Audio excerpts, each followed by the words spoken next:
ಪರ, ರೈತ ಚಿಂತಕ, ರೈತ ಹೋರಾಟಗಾರರಾಗಿರ್ತಕ್ಕಂಥ ನಮ್ಮೆಲ್ಲರ ಆತ್ಮೀಯರು, ಹಿರಿಯರು, ಅಣ್ಣನ ಸಮಾನಾಗಿರ್ತಕ್ಕಂಥ ಕೋಟೆಹಳ್ಳಿ ಚಂದ್ರಶೇಖರಣ್ಣನವರವರೇ, ಈಗ ತಾನೇ ತಮ್ಮನ್ನು ಉದ್ದೇಶಿಸಿ ಮಾತನಾಡಿರ್ತಕ್ಕ ಜನಪ್ರಿಯ ಶಾಸಕರಾಗಿರ್ತಕ್ಕಂಥ ಕೋನರೆಡ್ಡಿ ಅವರವರೇ, ಈ ಒಂದು ಸಮಾರಂಭದಲ್ಲಿ ಪಾಲ್ಗೊಂಡಿರ್ತಕ್ಕಂಥ ಎಲ್ಲ ನನ್ನ ರೈತ ಬಾಂಧವರ ಮಿತ್ರರೇ,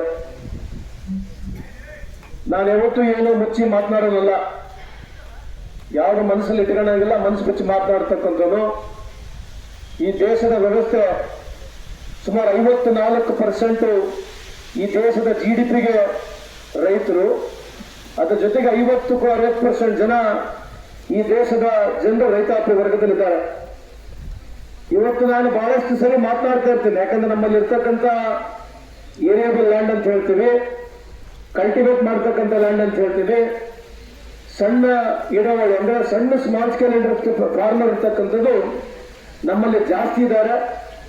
ಅದಕ್ಕಾಗಿ ನಮ್ಮ ರಾಜಕೀಯ ಜೀವನ ಉದ್ದಗಲಕ್ಕೂ ಒಂದು ಸಮಾಜವಾದಿಯ ದಾರಿಯನ್ನು ನಡೆದು ಯಾವತ್ತೂ ಸದಾ ರೈತರಿಗೆ ಕನಿಷ್ಠ ಪಕ್ಷ ಏನು ನಾವು ಮಿನಿಮಮ್ ಸ್ಕೇಲ್ ಆಗಬೇಕು, ಮಿನಿಮಮ್ ಬೈಯಿಂಗ್ ಸ್ಕೇಲ್ ಆಗಬೇಕು, ಏನಾಗಬೇಕಂತಕ್ಕಂಥದ್ದು ವಾದ ಮೊದಲಿಂದಲೇ ಇದೆ, ಅದು ಮುಂದೆನೇ ಒಡೆಯುತ್ತೆ. ನಾನು ಇವತ್ತು ಜಾಸ್ತಿ ರಾಜಕೀಯ ಮಾತನಾಡಕ್ಕೆ ಹೋಗೋದಿಲ್ಲ. ಇಲ್ಲಿ ಎರಡು ಪ್ರಮುಖವಾದಂಥ ವಿಷಯಗಳಿದ್ದಾವೆ.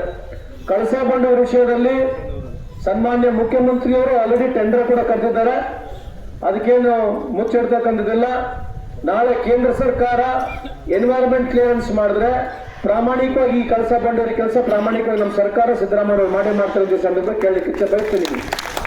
ಈ ವೇದಿಕೆ ಮುಖಾಂತರ ಅಣ್ಣವರು ಬಹಳ ಒಂದು ಒಳ್ಳೆಯ ಸಲಹೆಯನ್ನು ಕೊಟ್ಟಿದ್ದಾರೆ. ನಾನು ಕೂಡ ಹೋಗ್ತೀನಿ, ಅವ್ರು ಕೂಡ ಜೊತೆಗೆ ಹೋಗ್ತೀನಿ.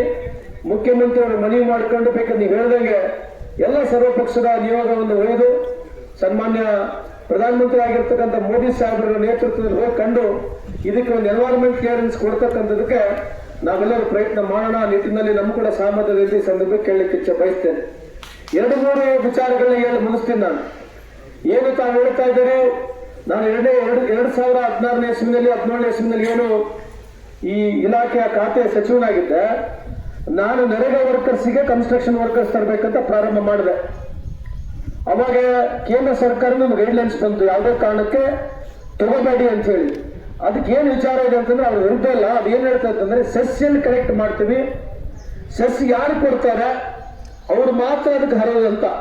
ಹಂಗಾಗಿ ಯಾರು ಕನ್ಸ್ಟ್ರಕ್ಷನ್ ಬೋರ್ಡ್ ಅಲ್ಲಿ ನಮ್ಮ ಯಾರು ಕಟ್ಟಡ ಕಾರ್ಮಿಕರಿದ್ದಾರೆ ಅದಕ್ಕೇನು ಸೆಸ್ ಕಲೆಕ್ಟ್ ಮಾಡ್ತೀವಿ, ಯಾರು ಕಟ್ಟಡ ಕಾರ್ಮಿಕರ ಕೆಲಸ ಮಾಡ್ತಾರೆ ಅವ್ರಿಗಷ್ಟೇ ಸೀಮಿತ ಆಗ್ಬೇಕಂತದ್ದು ಕಾನೂನು. ಅದಕ್ಕಾಗಿ ಈಗ ಮೊನ್ನೆ ಪರದಾಡಿ ಸುಮಾರು 90 ಸೆಂಟ್ರಲ್